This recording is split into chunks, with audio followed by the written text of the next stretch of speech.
And yes, it is raining, it is thundering, so if we disappear, it's You'll know why. Robo's hosting tonight, it's so the weather. the 9-incher. I think Robo froze. I'm not positive. He might be having some issues with. Oh, there he goes.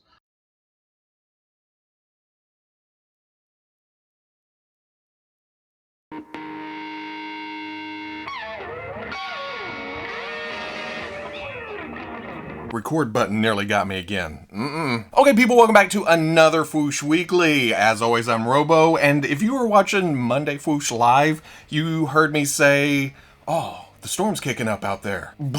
And I never came back. I tried. The electricity popped back on, and just as the internet started coming back up, and then it stayed off until late Wednesday. Not the end of the world by any means, especially compared to some other people locally who lost roofs and cars and trees. It was kind of crazy down in town. But thankfully there hasn't been any reports of major injury, so as far as tornadoes go, it could have been a lot worse. But that's also why I haven't replied to any comments this week, and I missed Thursday's video, which I hate doing. There's nothing I could do. There's no power. Hell, I barely get phone data out here in the sticks. Well, I was actually napping a lot, and I cleaned out the fridge, got rid of a bunch of stuff, did some chores, and at night, we'd sit around by candlelight, son would play guitar. Yeah, like I said, things could be way worse. But that just means I'm recharged. I'm ready to talk about some toys. I've been looking forward to this since the power came back on. It came back on, and then I thought, can we just sit here in the dark for a little bit longer, please? But the next day, all the toys. Yep, we're going to talk about the DreamEX Teenage Mutant Ninja Turtles mech figures again for a minute. Last week it was just, oh, Gundam Turtles, oh, but now we have a little bit more info. These are about 8.5 inches tall, which is what I was hoping for. Not too large, not too small, a bit imposing if you stick them into a display of another company's turtles. Then there's a metal skeleton where you build up on top of it, model kit style, another thing I was hoping for. Again, I don't know Gundam, so I don't know if this is a new concept. I'm sure some model maker somewhere has metal skeletons, you put the parts on top, but from what I understand of chatter online, that may up the price a bit. Either way, I'm gonna have to give one a shot, no matter the price or the size, and we all know which one that's going to be. But DreamEX is already expanding on the line with some concept art for a shredder who fits in perfectly with this, with the blades and the bits and the bobs and the... I don't think there's pre-orders for these yet, or any concrete info, but as soon as that happens, you know I'll be here all, oh, I need some of these! Ultraman again. Who is this character that warrants two separate releases from two separate companies so close together? It's all the rage, right? With the Godzilla vs. Kong movie and kaijus in general, they thought, we better come up with something, and here's this brand new concept. But no, really, if the Mezco 1/12 Collective version was enough to make me go, oh, Ultraman looks kind of spiffy, this Bandai Dynaction figure is enough to push me right over the edge, to go, oh, whoa, that's badass. At 15 some odd inches tall, that is just big enough to be towering over my usual 1/12 scale collection, which, it's not perfect scale, it's supposed to be way, way, way, way bigger, as you can see from the little human scale slug that comes with this figure, but it's bigger. Sometimes you have to just go with relative scale. You can't have huge, well, I guess you can, depending on your situation, your housing, your money. You could have something huge, huge, huge, huge, but for most of us, 15 inches do just fine. Compared to the Mezco, it is 3 times the size, which is impressive, but more impressive is that it's only twice the price. Yeah, $200 at first makes you go, but then you realize it's that big, it is that nicely engineered, it is that nicely articulated, but hell, even the eyes light up, and as we know, that always bumps the price. It's thinner and more extraterrestrial than I usually think of when I think of Ultraman, which they call this Shin Ultraman, so this may be something else. But it's the engineering and the articulation. When was the last time you had an action figure that could get its legs that close together? Yes, being 15 inches tall, they can do some tweaks that you can't quite do at 1/12 scale. It just feels so natural, even though it looks slightly unnatural. You know what I mean? And this perspective shot is amazing. It makes him look huge. On top of that, there's this punching out of the screen shot. You're kind of ducking away from him. Oh, don't hit me. The whole presentation here is just intriguing from concept to execution. Like I said, $200, scheduled for August. Another subject that I am still quite unfamiliar with is An American Werewolf in London. Even after the first awesome tease from NECA for their werewolf figure, where I said, I like the look of that, it makes me want to watch the movie. Someday. Hasn't happened yet. I know. I know. He doesn't know what he's talking about. But here they are at it again, showing another teaser, but this time, look how low this guy can get down to the ground. I mean, even going by the first tease, we knew this was going to be impressively articulated and downright scary. But here, it gets even further, but can still look up at you as you... Just looks lean and mean. But once again, no info yet, just a tease. They're leading us on. They're just like, hey, someday you're going to have this in your collection. This week, NECA also gave us a better look at their Teenage Mutant Ninja Turtles cartoon Ultimate, not that Ultimate, we'll get to that, Ultimate Muckman and Joe Eyeball pack. Just a better look before it's time to go all crazy running to target. We've already seen most of this except for the ooze, which has always been in a container. But I'll be damned if that doesn't look great dripping off Muckman's hand, or filling up the trash can backpack jacuzzi thing so Joe Eyeball can just relax in style. Me, I'm not a fan of ooze in general. It always feels like more cleanup, and I want to just throw my toys out, play with them, put them back. I don't want to have to go to clean stuff off or put it all back in the container, so I'll probably never use this. Basically, for myself, Uzi does it.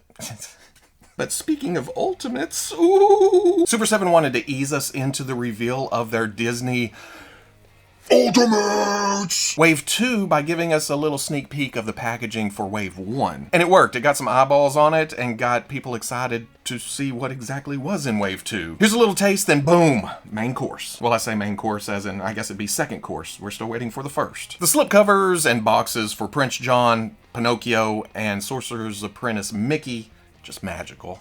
And I mean that in a, just magical way. Then they jumped right into Wave 2 with Alice and Mad Hatter from Alice in Wonderland. Alice seems a little bare in the extras department compared to some of the other figures in this wave, but I'm guessing they're working on an overall budget per wave. This character gets all this stuff, means some other character gets less stuff. But that doesn't mean she comes with nothing. She does come with extra parts for the hands, the head, Dynacat, and a miniature version of herself, I think, and then various bits and bobs. Mad Hatter comes around with most of the accessories that you would expect from the Tea Party, with the and that's on top of alternate heads, alternate hands. Also in the wave is Hyacinth Hippo from Fantasia, and I guess you could consider this a troop builder. I mean, there's swappable tutus, different colors for the alternate feet with the slippers on them. Many hands, 3 different looks to the heads, which means you could put a whole chorus line together. At $55 a pop, I don't know how many you're gonna want to buy, but 3 at least would give you 3 different looks. And then finally, Robin Hood in stork disguise. Super7 actually teased this right before the reveals, showing just the stork disguise, and I thought it would just be that figure, but it looks like it comes with an actual Robin Hood himself. And even then, at first, looking at the pictures, I thought you pop the arms off Robin, you pop the head, you pop the legs, you stick the stork parts on. Because on the Super7 side, it lists the stork legs separate, and it feels like it's an accessory set for the Robin Hood figure. But then over on Big Bad Toy Store, they list it as a stork figure with its own accessories, and it feels like a 2-pack. I guess we're waiting for confirmation from Super7 themselves. It's a bit confusing. Even when I first saw the pictures and thought it was just add-on parts for the Robin, I thought, well, we could just get a cheap junk figure, stick it up under there, cloth cover, poke all the parts in, and you have your own 2 figures. Hopefully, it's more like a 2-pack. That feels a lot more worth the $55 price. The biggest thing here, though, is it looks like Super7 is doing a great job of translating these characters from screen to plastic. I'm not super into Disney, so I don't look at statues, or I don't even have a Disney store. I haven't seen a lot of 3D renderings of these characters, so to see them here, realized all the way around, it's a neat thing for me. $55 a piece, scheduled for Q2 of 2022. Did I say that right? Q2 2022. Yeah. next year. Here's something I had queued up for Monday Fwoosh Live before things went the leaked pictures for the Mattel Masters of the Universe Revelation Masterverse line. Essentially 7-inch stylized versions of He-Man, Skeletor, Evil-Lyn, and Mossman based on the new series. The pictures are tiny and blurry, which always seems to happen when Mattel has a leak. But it does give us a hint of things to come. Uncle Mossy seems the most interesting, just design-wise. He's got add-on parts, and then the color scheme. It's not just all green. There's different shades of green. Evil-Lyn strays away from that vintage yellow skin tone again, which is not a bad thing. I actually like it a little better than that bright yellow. But there's also an alternate head without the headdress, some flowing hair to it, her staff, and maybe a wand? Something. There's accessories in there. I also kind of like the look of this Skeletor. It seems a bit cartoony, but still Skeletory. It's really hard to mess up Skeletor. I said hard, not impossible. He-Man brings up the most questions, though. I'm looking at it in the package, this tiny blurry picture, and his arms are bent almost 90, but he's still reaching way far down his body. How long are these arms? But I'm still okay with the design. It's very classic-y, just some wonky proportions thrown in. And once again, for the third time, tiny blurry pictures, but looking at the packaging, you know my thoughts on packaging anyway. It can be pretty, it can be ugly, it's just the trash around my plastic. It usually goes out the door. But looking at this, it almost seems like their old DC Multiverse line towards the end of it, with the box with the weird angles, had sex with a generic bag of donuts from the local supermarket. You know what I'm talking about? So that just a window you can see the donuts through, and there's just a couple of colors thrown onto it, maybe some words that say donut. That's what this is. Some Masters logos, a window showing the figure, and the UPC's even on the top front. Just blam! But again, oh, it's one of those weeks where Robo don't know more than usual, which is not a hard thing to do. Seriously, I don't know a lot. But some weeks, it's just on top of each other. No, it's not. Quit trying to make them love you. They will never love you. Why you gotta be so mean? Like I always say, the Mythic Legions line is just too deep at this point, especially for someone like me who's just peeking around the corner this late in the game, kinda, hey, what's going on in here? But the new Mythic Legions Legion Builder line is a perfect place to dip your toes in, see how the water is. Just generic troop builders, and I use the term generic lightly, because I look at these and they're so visually stimulating. There's so many angles and armor parts and colors popping out and such, but from what I understand, this is what they've been building up to for a long, long time with all the swappable parts. You can take it from this figure, stick it over here. They finally have enough of those parts to go, hey, we can offer these at a cheaper price. No names, no background, just throw them behind your main figures and boom, you have an army. There's a Barbarian and Dark Templar, the Dwarf and Gladiator, a Goblin and a Skeleton, and then a Half Giant along with an Ogre Scale accessory pack. $26 a pop, except for the Half Giant. It's a larger figure, you're gonna pay more. That's $40, and then the Ogre add-on pack is $25. You can even save yourself $20 with the all-in bundle for $200, which is insane. When you look at some of the aftermarket prices or the prices on some of the older figures and go, I cannot jump into this line for this. For $26, it really feels comfortable jumping in. It's just a beautiful set of figures that is almost too tempting to pass up. Scheduled for Q4 2021. Oh, Mezco is at it again with another quick and dirty Rumble Society drop. In fact, they've been busy bees, haven't they? It's almost a weekly basis. And remember me griping a long time ago about seeing a notification for this, going to the site and not being able to find the Slugfest releases? There's an icon right up in the top right corner of every page. Nobody has ever said I was the most observant collector in the world. Anyway, this week's offering was Krieg, the Pale Drivers. Behold, it was a pale driver, and upon him, Krieg. We've seen this body in a few different colorways so far, but is it any surprise that this may be my favorite? I mean, it's a stormtrooper in Rumble Society with a forlorn head. And is that Bob from Reboot? But of course, Rumble Society sold out super quick and then got pulled from the site completely for a little while. It's now back up and you can jump on the wait list if you want, which I've heard has worked out for a lot of people. So if you're interested in this, oh man, I love this color scheme. It just looks awesome. If you're interested in this, you jump on there, hope for the best. But that's not all. They also hit us with the 1/12 Collective Marvel X-Men Bishop. This was teased at one of the recent shows, or last year, or several years ago, maybe during my childhood. I don't know. I just remember seeing this in the past somewhere, and then now it's available in the future. Well, it was past this week. It'll be available or ship in the future. Time travel. Now, when this was first teased, I thought, oh, that's a good looking figure that's very Mezco-fied. It's their own design. But then it was pointed out that this is actually a comic accurate, or well, fairly comic accurate look. Maybe not one I'm familiar with, but I like they went this direction. It's a unique look that is easy to Mezco-fy, and it's less liable to be made by other Marvel manufacturing companies, Legends, Select, whatever. Plus, this look kind of matches Cable for a time-traveling pair. See how that works? It all comes back around. Bishop's standard head looks awesome, but there's also one showing the power in his eyes, and along with the hand effects, the pink makes a nice contrast against the blues and the yellows. It just stands out. But if you're more of a bald Bishop fan, and why wouldn't you? Because bald is beautiful. Mezco has you covered there too. Krieg is $95 and should be shipping here soon. Bishop is $90. Will ship later. Todd is still laying low on the toy front. He seems to be really busy with other things, and I'm sure he's prepping up for another super sexy toy video soon. But that doesn't mean things have come to a dead stop. There's always pictures just being posted in places. Something to look at. And when it comes down to it, the McFarlane Toys DC Multiverse Injustice Dr. Fate is just a welcome sight. One, it's not Batman, and I understand. I get it. I know. Put away the pitchforks. Don't be blaspheming, Mr. McFarlane. But it is nice to get a new character in the display. That's all I'm saying. This one is more ornate than what I usually picture with this character, but it being from the game, it being that design, it having all the crazy sculpt to it, it's right up Todd's alley. Hands are kind of weird, and I know, again, it is the design of the game to have bare hands, but then it's almost a running joke at this point to put a trigger finger on a character like this, right? I mean, there's nothing to trigger. Still, it looks amazing.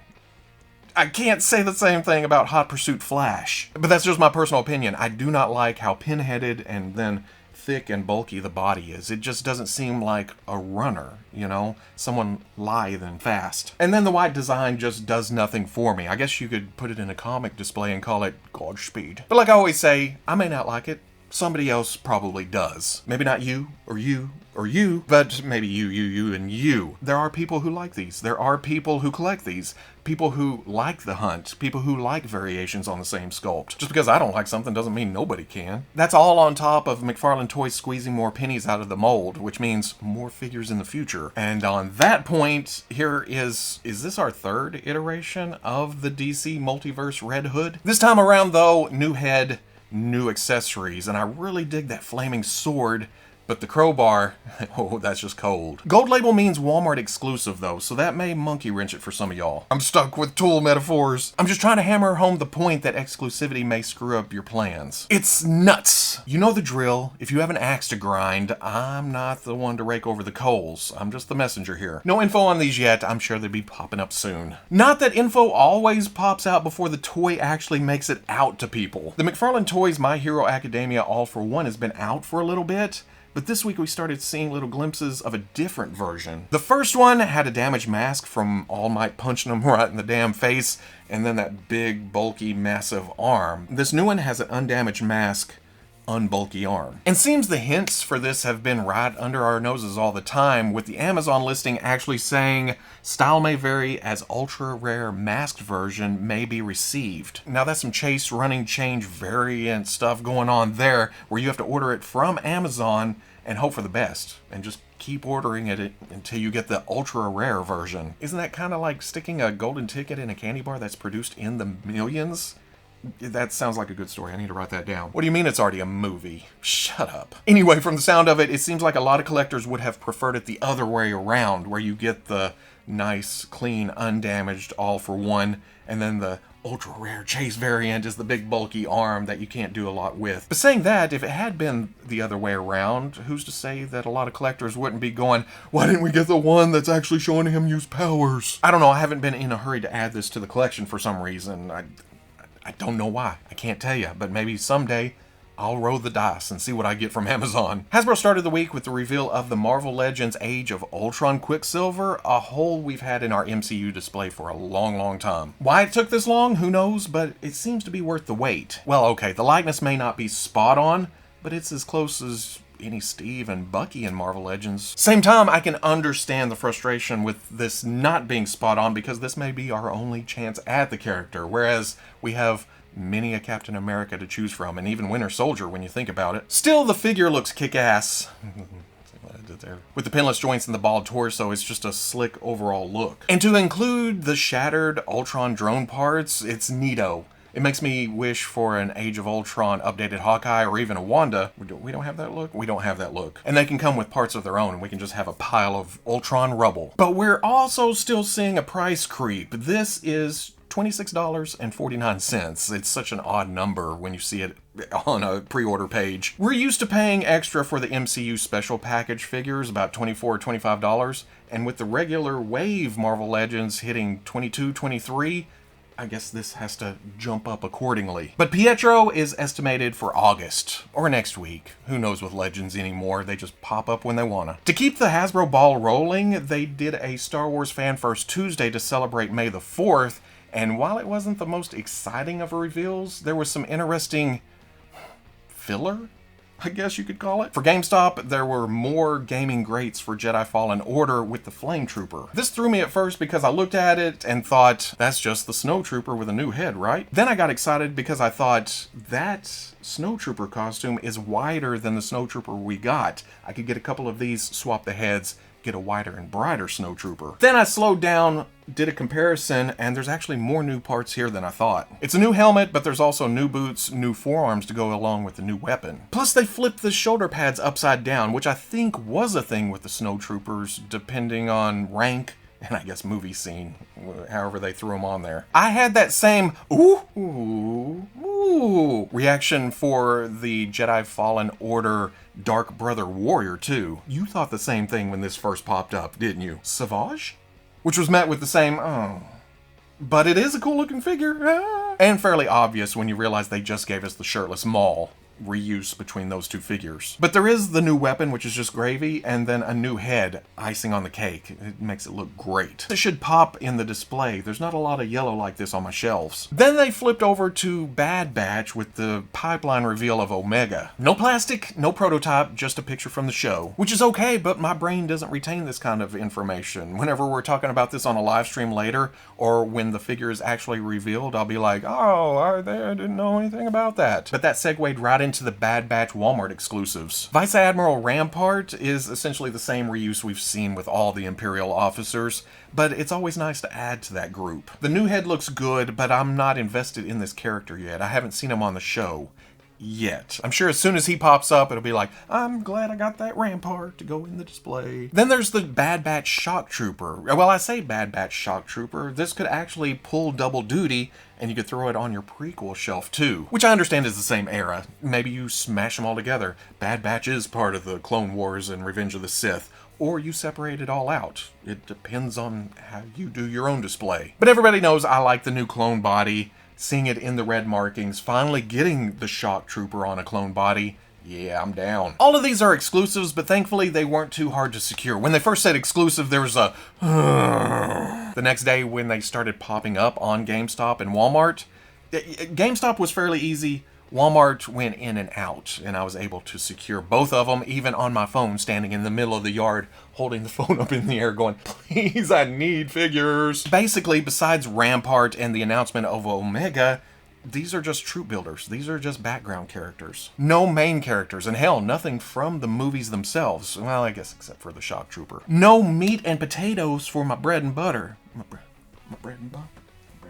Bread and butter. Don't get me wrong, I'm still down for these, but it didn't feel like a May the 4th extravaganza. There was no pizzazz. I'm guessing they're still holding on to Mandalorian characters until the TV series, the hype for those get back up. As far as these go, though, these should release summertime, late summer. somewhere in there. And that's it for this week. Maybe. Again, I was offline for a little while. I probably missed something. But if I did, we'll swing around next week, both Monday night and then Saturday in the next weekly. If you're wanting to see any of these pictures up close without me all... None of this matters. You're just buying material things. You're wasting your money. What are you doing with your life? I'll be posting all of that, plus links to pre-orders, more information on the Fwoosh front page Saturday at noon. One thing the Star Wars team didn't mention that everybody was hoping they would talk about is the Target exclusive Clone Wars figures. They've hit other places like Canada, Toys R Us, I think, and maybe the UK, but nothing for the US Target site. In fact, it seems like Hasbro is now avoiding the Target subject altogether, except when it's to